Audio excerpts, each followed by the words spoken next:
রমজান মাসে বেশি বেশি দোয়া করা, কারণ রমজান মাসে আল্লাহ তাআলা রোজাদারের দোয়াকে কবুল করেন। আর নবী করিম সাল্লাল্লাহু আলাইহি সাল্লাম বলছেন, দোয়াই হলো ইবাদত। আর আল্লাহ তাআলা কোরআনে বলছেন, যে আমার কাছে দোয়া করতে অহংকার করে সে অপমানিত হয়ে জাহান্নামে প্রবেশ করবে। আর দোয়া কবুলেরও আদব আছে। যেরকম আমরা দোয়া কবুলের আগে বা দোয়া করার আগে আমরা দুরূদ পড়ে নেব এবং দোয়া করার শেষেও আমরা দুরূদ পড়ব। কারণ যখন আমরা দোয়া করি এই দোয়াগুলো আরশে আজিম পর্যন্ত যায় না যতক্ষণ না নবী করিম সাল্লাল্লাহু আলাইহি সাল্লামের নামে দুরূদ পাঠ করা হয়। আর আমরা রমজান মাসে বেশি থেকে বেশি ইস্তেগফার করব, তওবা করব এবং বেশি বেশি দুরূদ পাঠ করব।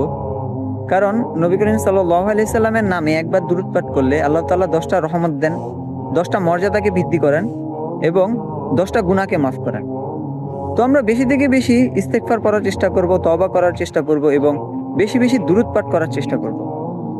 আল্লাহ তাআলা আমাদেরকে রমজানে বেশি বেশি আমল করার তৌফিক দান করুক, বেশি থেকে বেশি তওবা করার তৌফিক দান করুক এবং আল্লাহ তাআলা আমাদেরকে বেশি থেকে বেশি দুরূদ পাঠ করার তৌফিক দান করুক।